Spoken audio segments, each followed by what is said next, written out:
diligentemente y con gozo buscan su rostro, sobre todo en la comunidad de los santos.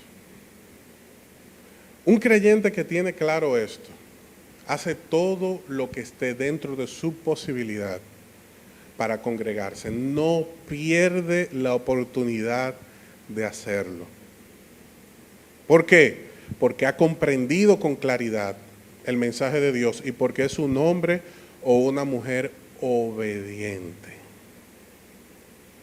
Es una persona obediente.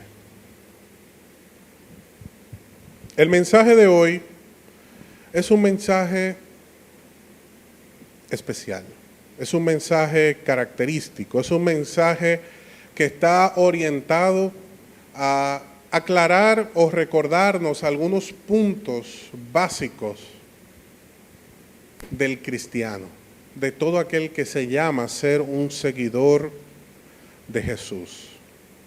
El tema de hoy se titula "Y les llamaron cristianos". Así se llama el tema de hoy, "Y les llamaron cristianos". Hoy nosotros vamos a verificar en la palabra de Dios cuáles fueron esas características que evidenció la iglesia cristiana, que hizo posible que el pueblo no cristiano lo identificara con Cristo. Hoy vamos a ver la vida del cristiano, hoy vamos a ver el compromiso del cristiano, hoy vamos a ver un poquito de cuál es ese estilo de vida que nos hace cristiano. Y yo quisiera iniciar con este punto. Cuando otra persona te observa, cuando otra persona, sea familia, sea en el lugar de trabajo, sea donde estés, cuando alguien tiene la oportunidad de contemplarte, hablar, actuar, ser tú, ¿qué ve? ¿Está viendo al ministro? ¿Está viendo al ingeniero? ¿Está viendo al negociante? ¿Está viendo al arquitecto? ¿Está viendo al doctor? ¿A la doctora?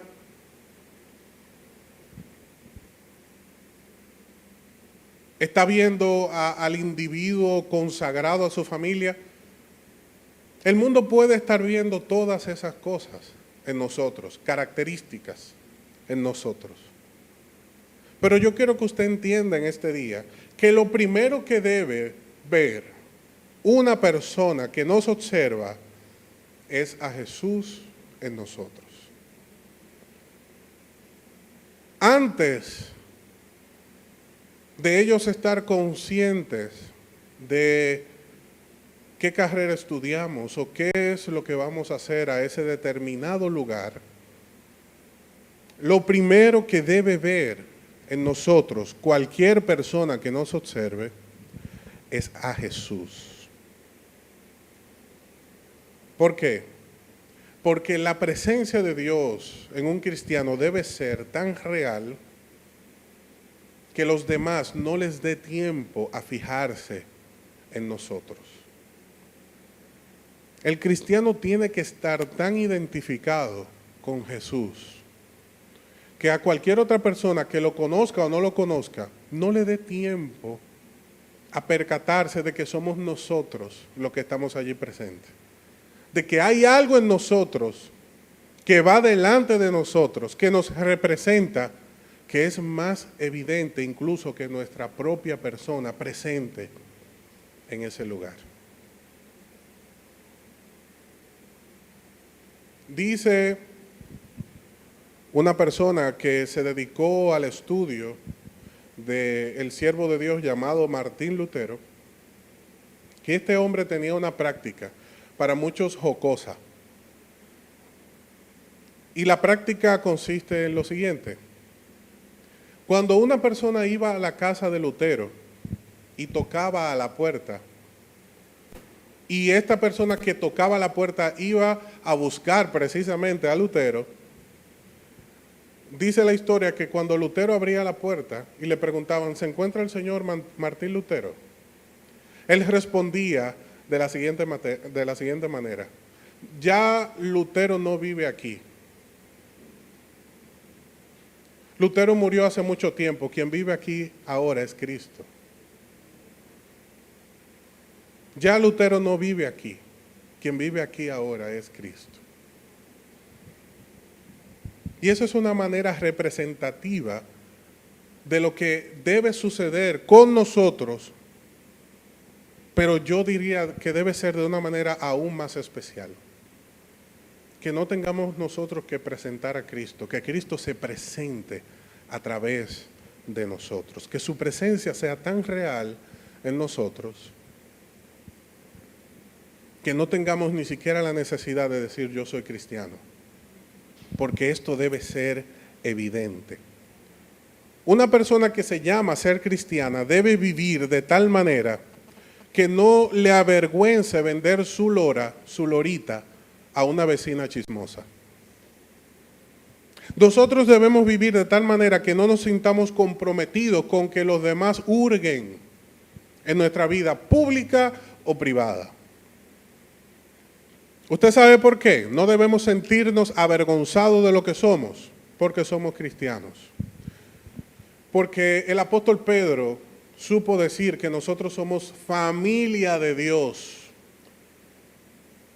que nosotros somos ministros, empleados de Dios, que nosotros somos una nación diferente, que nosotros somos un pueblo comprado, un pueblo adquirido, un pueblo ganado por un hombre que sacrificó su vida, por un Dios que no se olvidó de nosotros.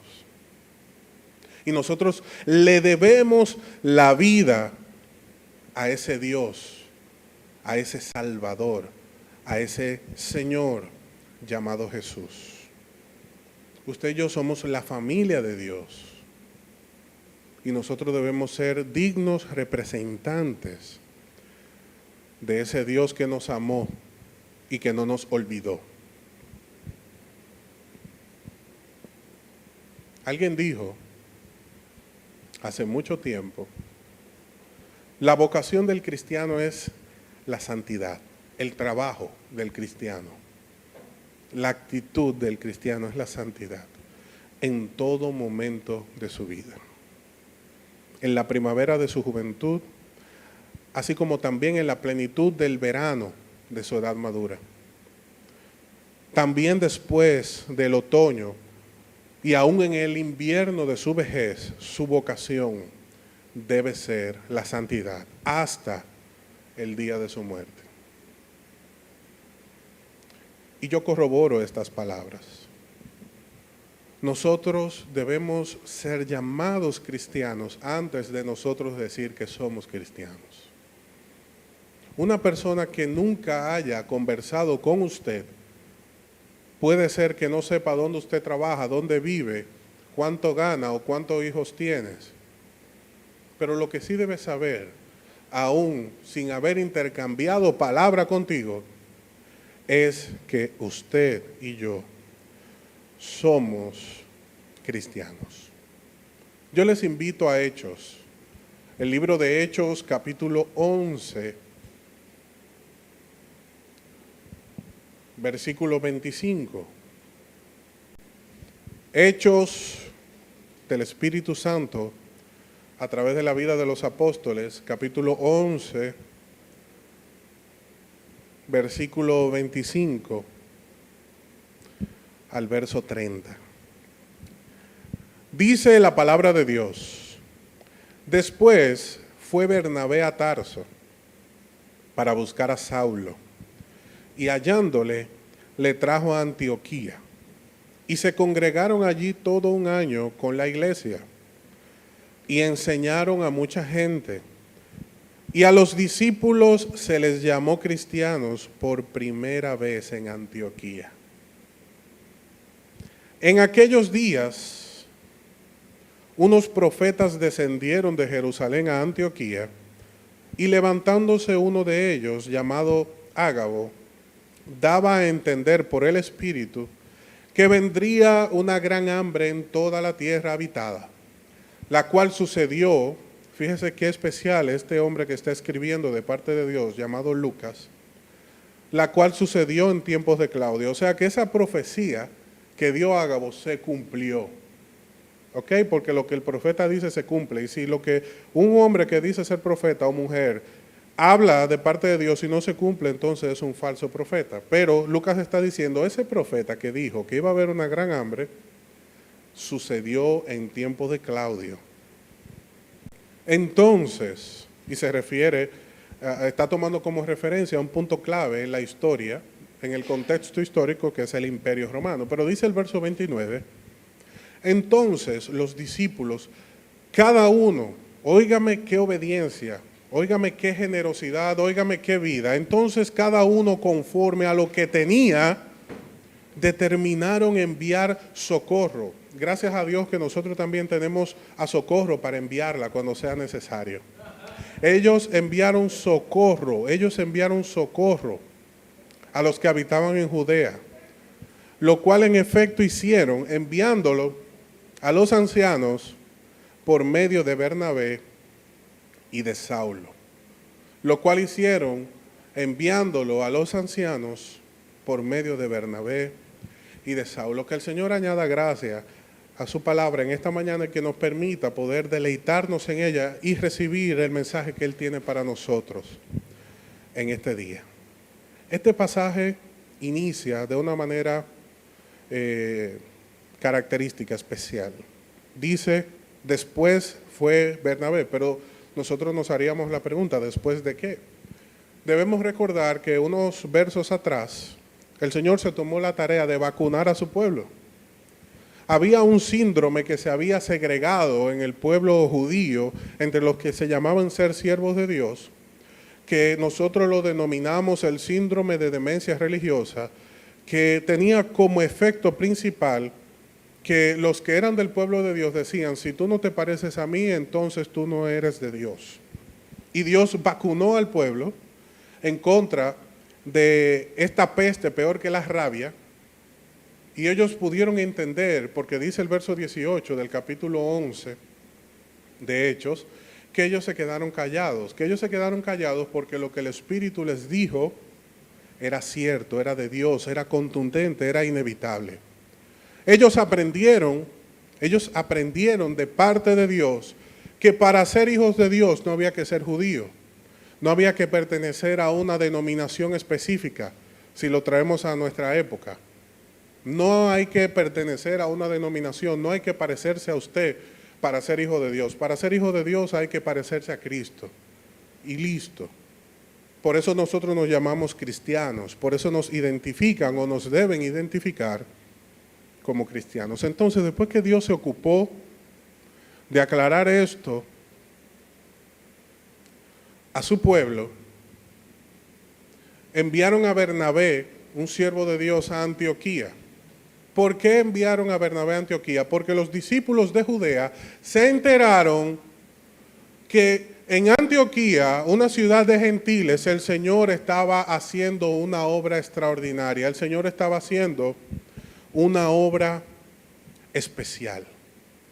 Después que ellos fueron vacunados y sus ojos fueron abiertos y sus corazones fueron confrontados y ellos entendieron la voluntad de Dios, después de esto, Bernabé llegó a Antioquía a comprobar lo que se estaba hablando de que el Señor estaba bendiciendo, estaba transformando vidas en una tierra de gentiles. Para ellos esto era algo nuevo, porque el judío estaba acostumbrado a ser el pueblo exclusivo de Dios.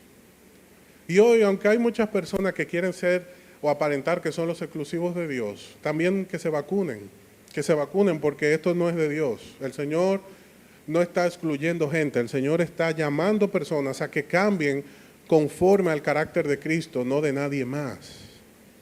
Que aprendan a ser como Jesús. Y resulta que Bernabé llega a este lugar y se da cuenta que verdaderamente Dios está haciendo una obra extraordinaria a través de este pueblo y se regocija, se llena de gozo, porque puede comprobar lo que por el Espíritu ellos habían recibido de parte del apóstol Pedro cuando confirmó que el Señor había derramado su Espíritu sobre gentiles también. Entonces, ¿qué pasa? Después de Bernabé haber visto esto, después de Bernabé ver la gloria de Dios en Antioquía, después de Bernabé darse cuenta de lo que Dios estaba haciendo, después de esto, es que viene lo que nosotros vamos a estudiar en este día.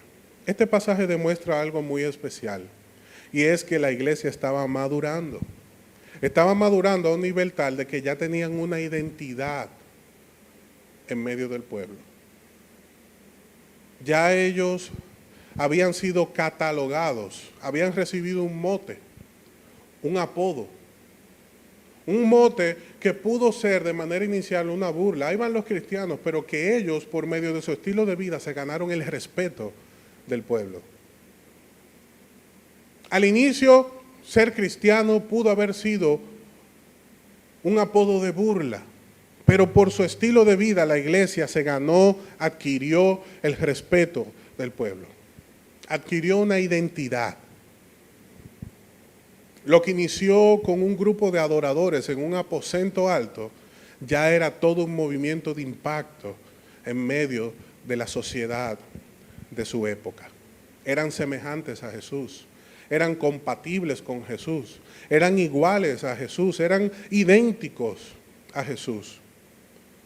Y por esa razón, por ser idénticos, por ser iguales, por parecerse a su Señor, los estaban identificando con ese Cristo que con su fama, con su obra, con su gracia, había trastornado, había transformado, había cambiado muchas vidas días atrás. ¿Por qué después de Bernabé ver la obra de Dios en medio de los gentiles, fue a buscar a Saulo? ¿Por qué? ¿Por qué no decidió quedarse trabajando él solo con ellos? ¿Por qué no asumió él el liderazgo de la iglesia de Antioquía si los apóstoles ya habían enviado a Bernabé y no habían enviado a Saulo?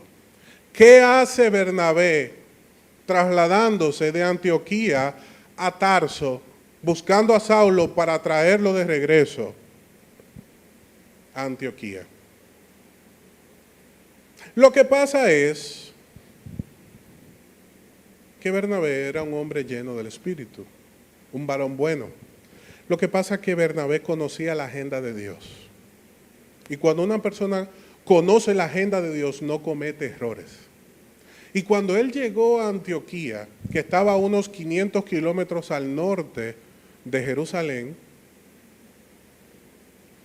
y vio todo lo que Dios estaba haciendo entre los gentiles, él, como hombre lleno del Espíritu, hizo lo correcto.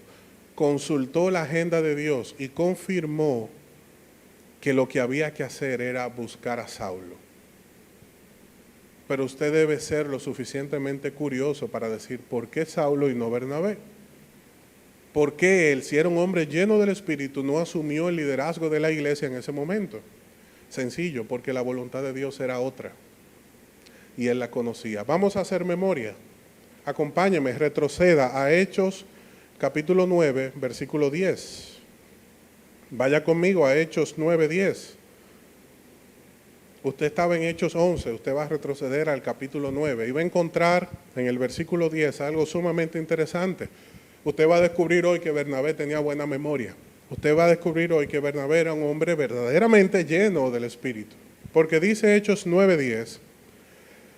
Había entonces en Damasco un discípulo llamado Ananías, a quien el Señor dijo en visión, Ananías, y él respondió, heme aquí, Señor. Y el Señor le dijo, levántate y ve a la calle que se llama a la derecha y busca en casa de Judas a uno llamado Saulo de Tarso, porque he aquí él ora. El Señor ve cuando estamos orando. Y dice el verso 12, y ha visto en visión a un varón llamado Ananías que entra y le pone la mano encima para que recobre la vista. Entonces Ananías respondió, Señor, he oído muchas cosas acerca de este hombre. ¿Cuántos males ha hecho a tus santos en Jerusalén? Y aún aquí tiene autoridad de los principales sacerdotes para prender a todos los que invocan tu nombre. Y el Señor interrumpió a Ananías, gracias a Dios, y le dijo, ve, porque instrumento escogido me es este. ¿Para qué? Preste atención, tome su lapicero, tome su marcador. Instrumento escogido me es este para llevar mi nombre en presencia de ¿quién? De los gentiles y reyes y de los hijos de Israel. Entonces, ¿qué fue lo que pasó con Bernabé? Que Bernabé dijo, si Dios llamó a Saulo para predicar a los gentiles, ¿qué voy a hacer yo predicándole a los gentiles? Si quien tiene que asumir el liderazgo y establecer la estrategia y tomar la delantera en esto es Saulo, ¿qué voy a hacer yo haciendo lo que Dios no me llamó a hacer?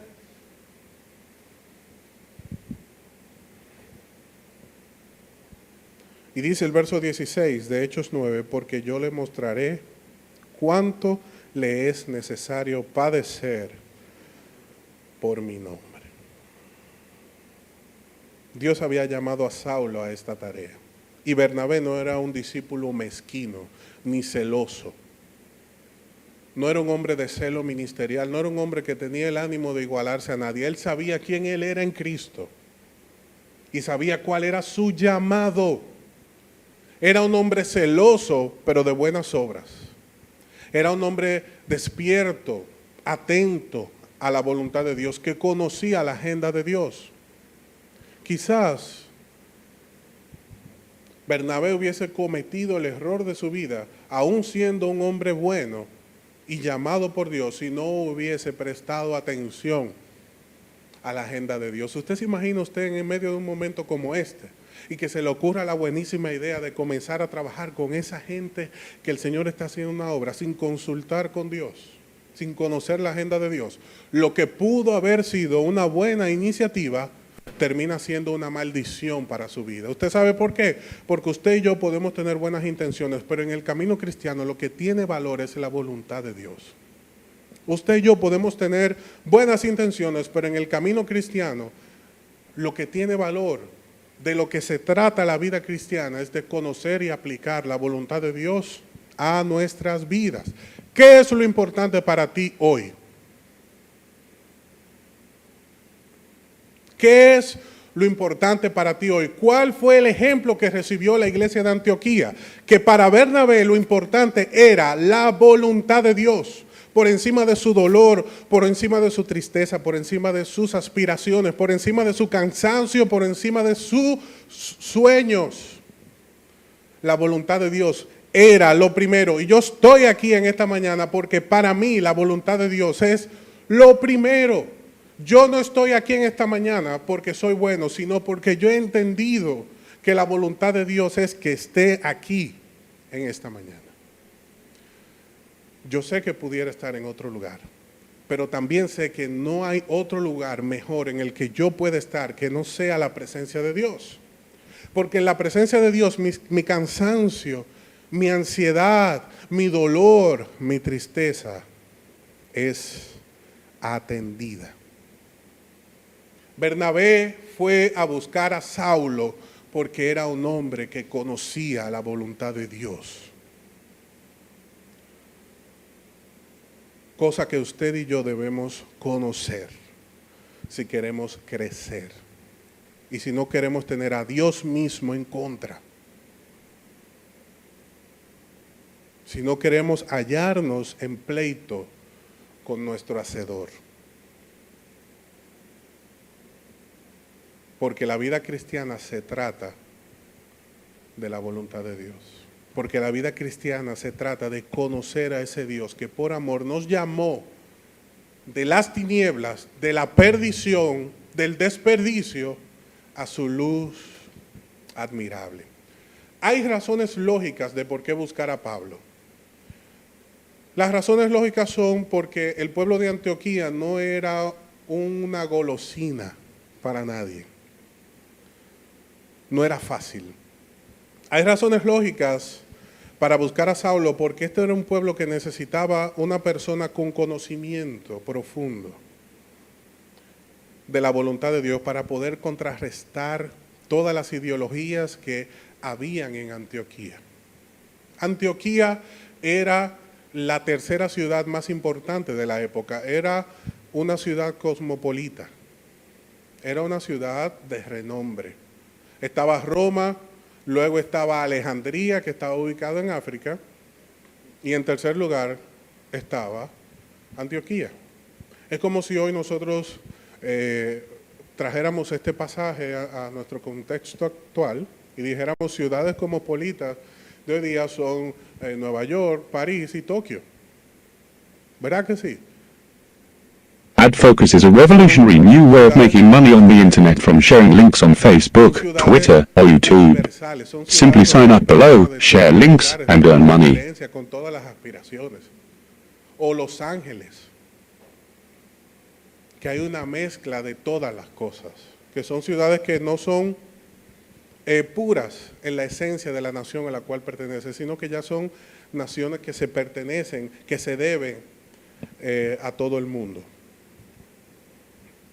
Era necesario un varón con buena conducta, bien educado en las culturas de la época, un hombre valiente, un hombre de conocimiento. ¿Por qué? Porque la misión de llegar a Antioquía y establecer el evangelio era una misión sumamente difícil, porque Antioquía estaba lleno de idolatría, era una ciudad donde habían diversas culturas, era una ciudad compleja, era una misión compleja.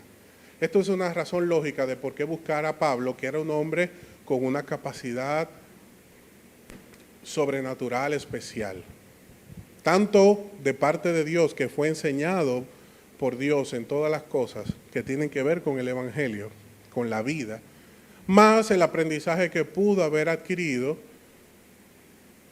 a través de todo su crecimiento. ¿Por qué? Porque Pablo era judío, pero creció en una ciudad gentil llamado Tarso y fue entrenado por un hombre de mucha sapiencia de la época llamado Gamaliel.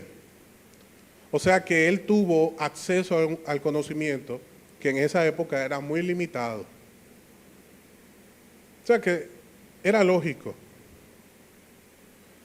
que se buscara a Pablo para esta misión, pero más que ser lógico, Bernabé conocía la voluntad de Dios.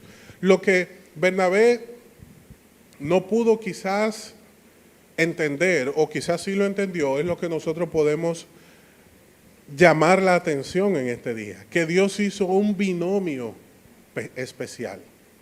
Dios unió a un hombre de profundo conocimiento con un hombre de profunda generosidad.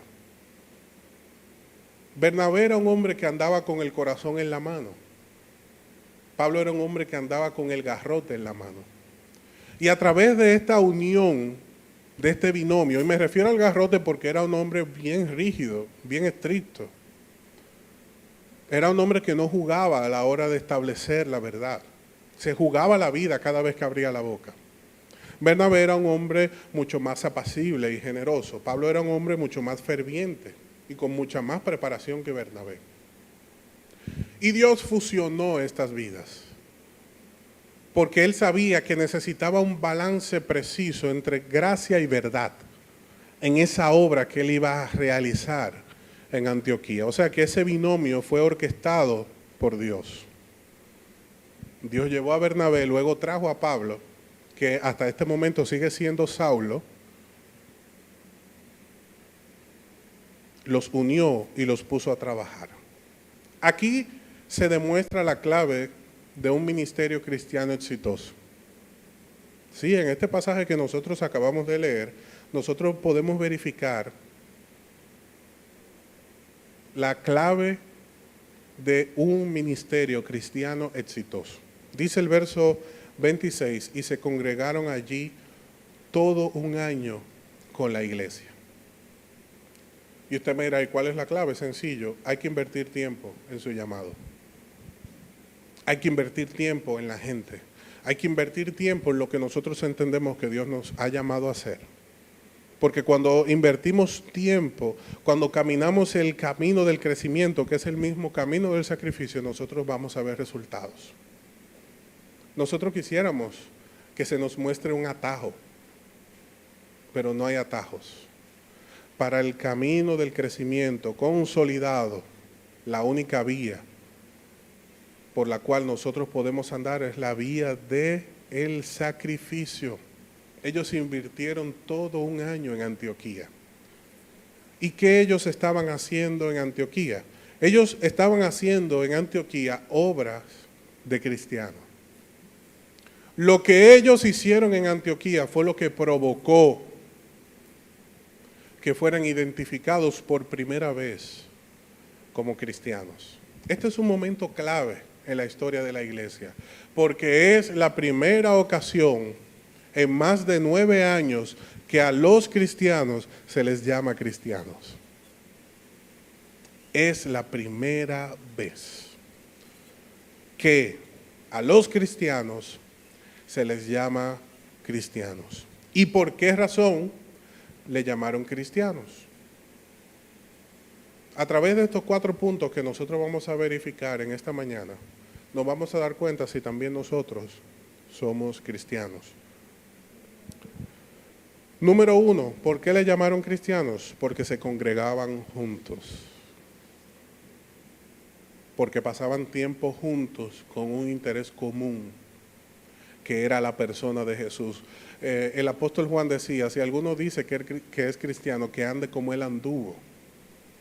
Y ellos andaban como Jesús anduvo y andaban juntos. Y comenzaron a ser asociados con aquel hombre que había predicado, había hecho milagros y había muerto en una cruz. Y no solamente había muerto, sino que había resucitado. Ellos se congregaban juntos y esto nos habla de un estilo de vida. Ellos tenían un estilo de vida que los hacía cristianos. Ellos se comportaban de tal manera que los demás, que aún no eran cristianos o que nunca iban a ser cristianos, lo identificaban como tal. ¿Cuál es la importancia de mencionar que ellos se congregaban juntos? Sencillo, que cuando usted y yo nos congregamos con un grupo de personas diferentes, que piensan diferente, que actúan diferente, que tienen intereses diferentes, que tienen errores diferentes, que cometemos pecados diferentes, para poder quedarnos juntos debemos aprender a amarnos con nuestros defectos. Y esto nos hace cristianos. Tenemos que aprender a amarnos con lo que no nos gusta del otro.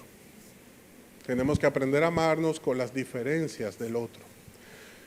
Y es por eso que a muchas personas se les hace tan difícil congregarse. Y es por esto que a muchas personas no pasan la prueba número 1 del cristiano. Porque para congregarse hay que sacrificarse. Hay que sacrificar tiempo de ocio, hay que sacrificar tiempo de trabajo, hay que sacrificar tiempo con la familia, hay que sacrificar muchas cosas.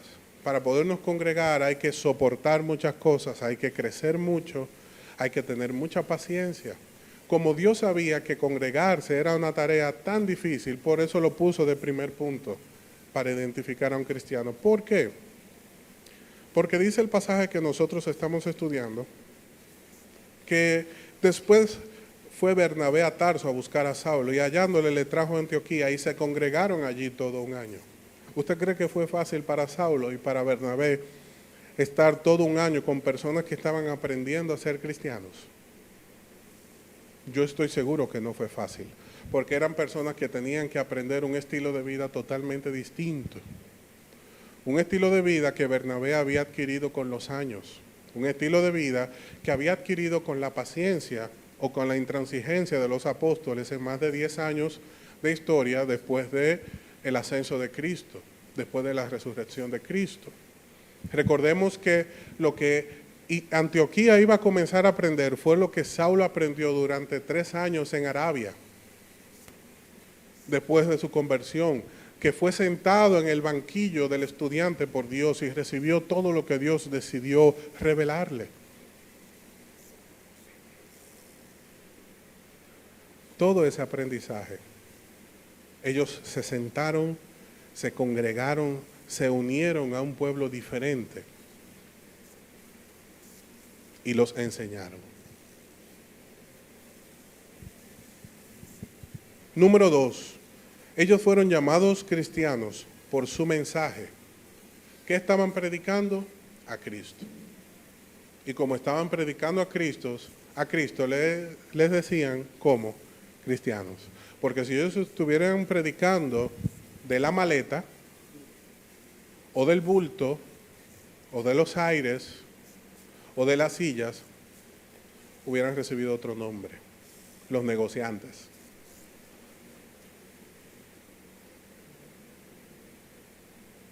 Como a los de César, los seguidores de César, le decían los cesarines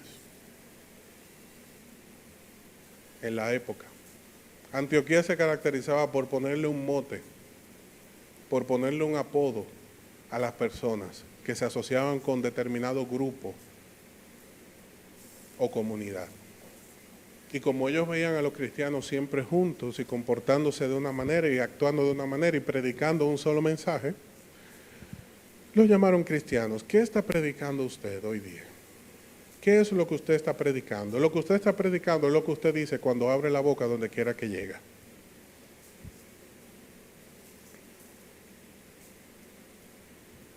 Entonces, donde quiera que usted llegue, cuando usted abre la boca, si usted no habla de Cristo, usted nunca le van a decir que usted es cristiano. Porque cuando yo llego a un lugar y me siento y esa persona me atiende y me dice, antes que nada, Dios le bendiga. Entonces ya yo sé que hay algo diferente en esa persona que la asocia, que la distingue, que la une a un grupo que de manera regular le dice a las personas, Dios le bendiga.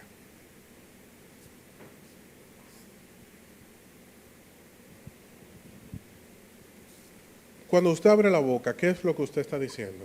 Es bueno que usted sepa responder esta pregunta porque lo que usted está diciendo cuando usted abre la boca es lo que lo asocia con lo que usted es.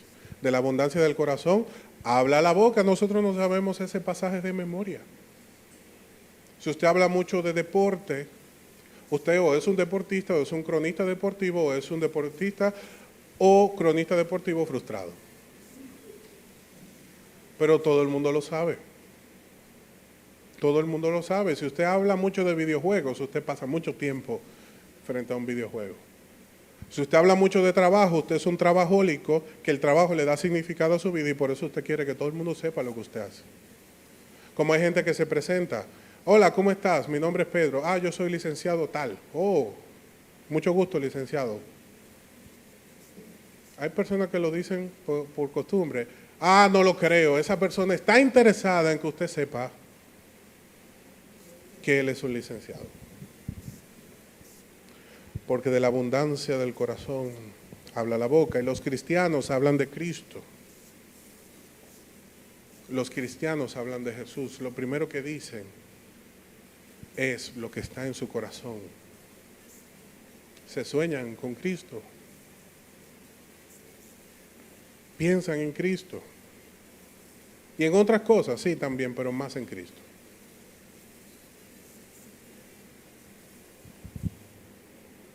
Lo tercero, por lo cual lo llamaron cristianos, es porque ellos estaban sometidos a disciplina. Ellos estaban sometidos a disciplina. ¿Por qué razón? Porque nosotros vemos que a los discípulos por primera vez le llamaron cristianos. ¿A quién? A los discípulos. ¿A quién los llamaron cristianos? ¿A los que se congregaban?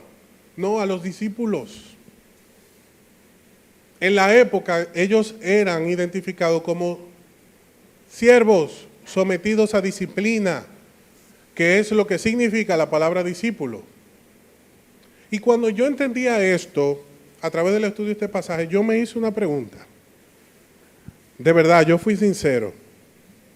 Yo le dije, Señor, si para yo ser cristiano tengo que ser identificado como un discípulo, alguien sometido a disciplina, yo quiero preguntarte algo. Si yo le llamara la atención a alguien de tu iglesia mañana, ¿sería la última vez que yo lo vería?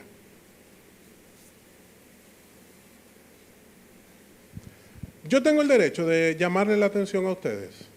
Yo no estoy diciendo que usted pueda molestarse o no. Yo no estoy diciendo que no se moleste. Usted tiene derecho a molestarse. Lo que yo le estoy preguntando es que si yo tengo el derecho de llamarle la atención a usted. De si usted tiene el derecho y usted sí sabe que tiene el derecho de también llamarme la atención a mí. Y que si yo estoy en algún error, tengo que reconocerlo. Y decir, sí, me equivoqué, perdóname. O aclarar el punto que puede estar llamando su atención.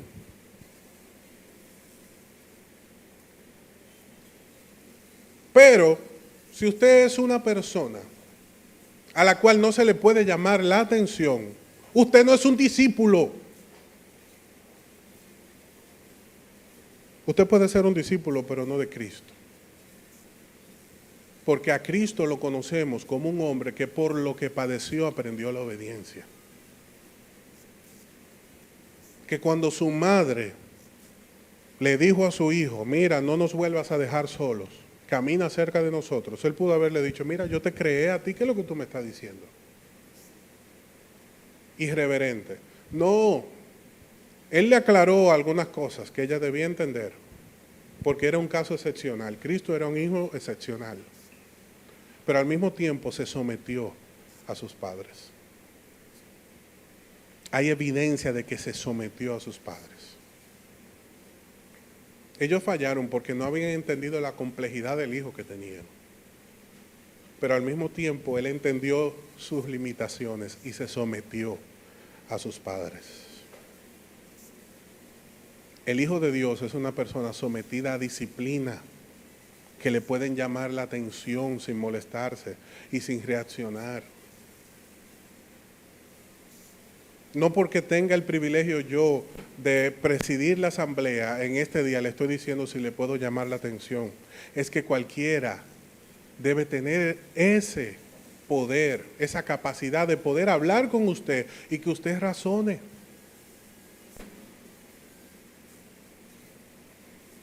Si a usted le llama la atención en el trabajo y usted actúa con rebeldía, revísese. Si sus padres no le pueden llamar la atención, revísense. Si sus amigos le dicen o le aclaran un punto, revísese. ¿Por qué? Porque estos cristianos fueron identificados como personas sometidas a disciplina, discípulos.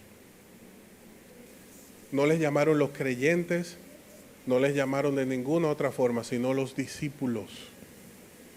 Y una persona que vive en orden no teme a ser reprendido ni siquiera por su hijo o su hija.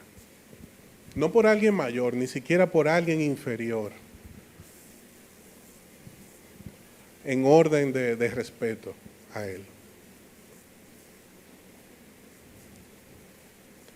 ¿Podría yo llamarle la atención?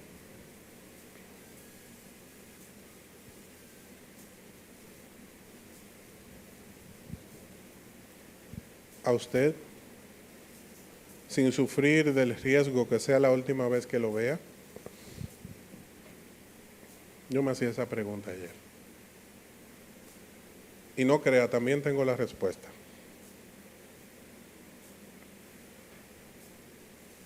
El verso 4.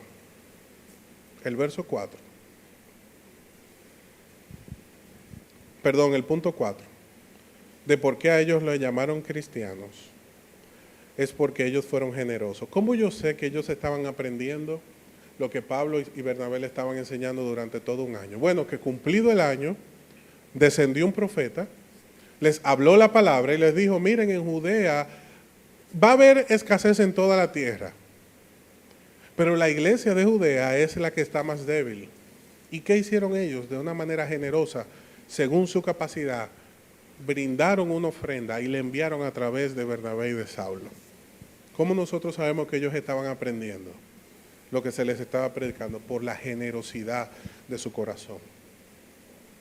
Un cristiano es generoso, no solamente con sus recursos materiales o sus recursos metálicos. Un cristiano es generoso en todo lo que hace. En su tiempo es generoso. En su entrega a los demás, en su sacrificio, en su trabajo, es generoso en todo lo que hace. Y yo quiero aclararle algo en esta mañana. No se puede ser cristiano fuera de la iglesia. Hay muchas personas que están fuera de iglesias y no se congregan por supuestas malas experiencias que han tenido. Mire, no se puede ser cristiano fuera de la iglesia. Lo primero que usted debe de entender, que la razón por la cual Dios lo ha puesto en una iglesia es porque Él sabe lo difícil que es congregarse en un lugar. Y es allí donde nuestro carácter es trabajado. Es allí donde nuestro carácter es sometido a obediencia.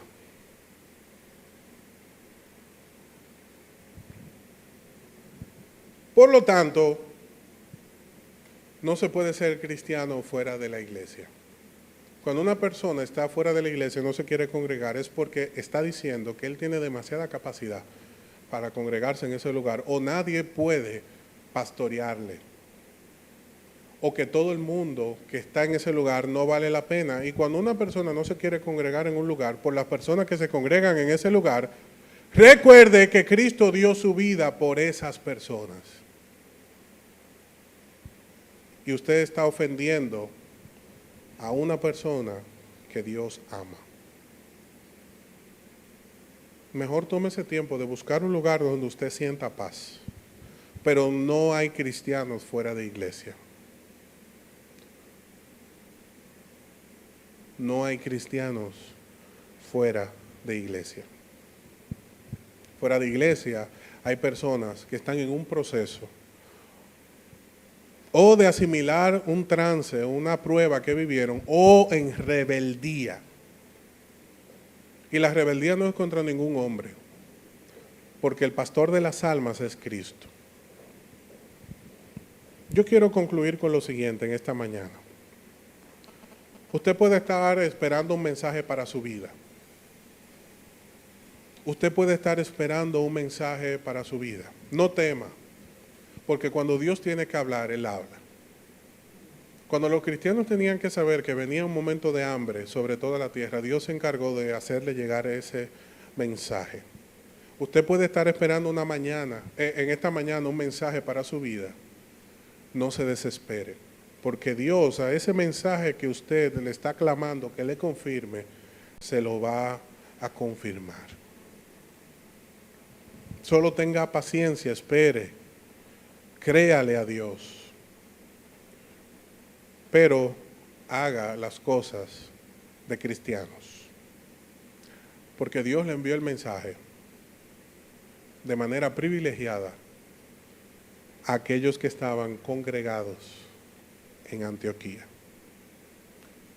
¿Ok? No viva de la gracia común. No se acostumbre a vivir de la gracia que Dios ha extendido de manera común para todas las personas. El sol sale para todos, buenos y malos. Eso se llama gracia común.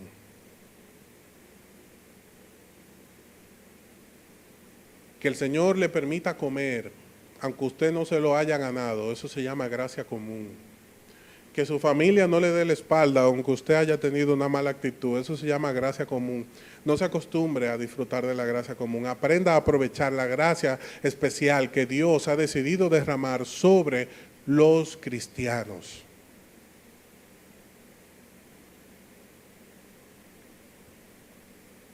Hay muchas personas que se enteran por los periódicos de ciertas informaciones que ya los cristianos han recibido por sueños, por visiones, por confirmaciones a través de su palabra. De manera especial, Dios se ocupa de enterar, de dirigir a su pueblo. Los pueblos cercanos a Sodoma y Gomorra supieron que allí pasó la de Caín.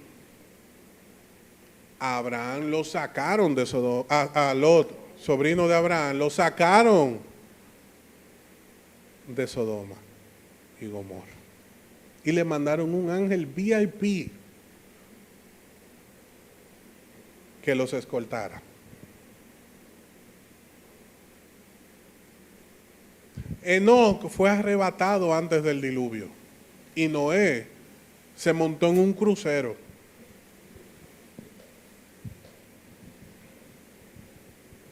Daniel estaba en el palacio del rey cuando Sadrach, Mesach y Abednego fueron protegidos por Jesús de la mano de Nabucodonosor. Esther estaba en el palacio del rey cuando el pueblo judío estaba siendo perseguido. Siéntese a estudiar la Biblia para que usted vea cómo Dios tiene un cuidado especial con aquellos que le obedecen y le manifiesta la gracia común a aquellos que por su gracia la reciben. No se conforme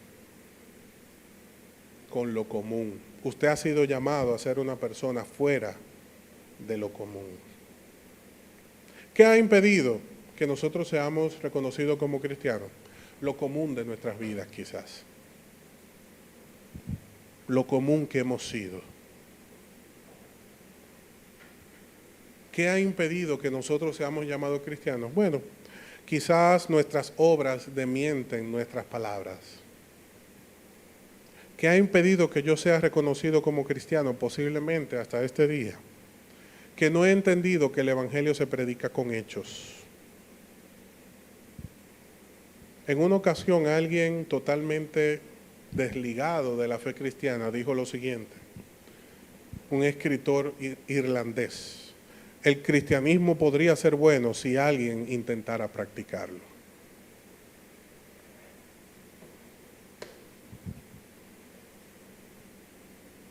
El cristianismo podría ser bueno si alguien intentara practicarlo. Su Dios es bueno, su doctrina es buena, sus beneficios son buenos, pero los cristianos tienen problemas. Señor, ayúdanos a diferenciarnos de esos cristianos. Quizás ese cristiano sea yo en esta mañana, que haya sido indiferente al compromiso y al llamado que tú me has invitado a vivir.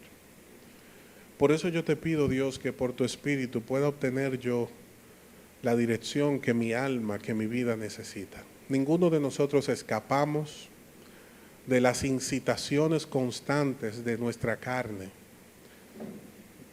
de nuestra vida natural que nos invita a alejarnos de ti. Pero yo te pido, Dios, en esta mañana que por tu gracia, tu Espíritu opere de manera especial en nosotros y nos ayude a ser cristianos de calidad óptima. Que podamos ser sometidos al escrutinio, Señor, y podamos nosotros pasar la prueba. Que podamos nosotros vivir de tal manera que no nos sintamos avergonzados de saber que otro se ha enterado de algo personal que pueda avergonzarnos. Ayúdanos, Señor. Tu pueblo fue conocido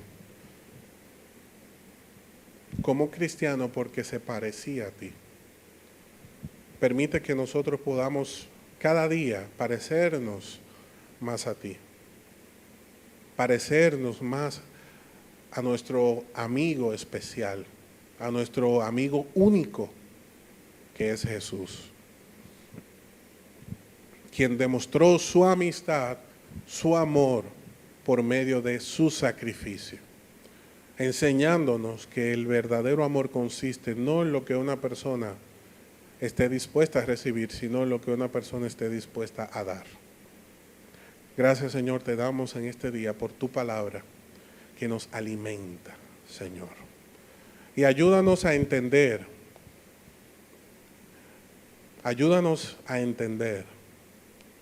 que no hay cristiano fuera de iglesia. Que el verdadero cristiano se conoce en medio de la comunidad, carente de muchas cosas. Pero a pesar de todo eso,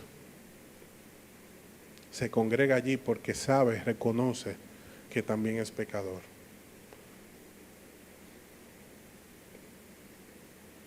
Enséñanos a amarnos los unos a los otros como tú nos amas, Señor, para no cometer el gravísimo error de desechar lo que tú amas. Gracias te damos en este día, Señor, en el nombre de Jesús. Amén. Recibe nuestra adoración en esta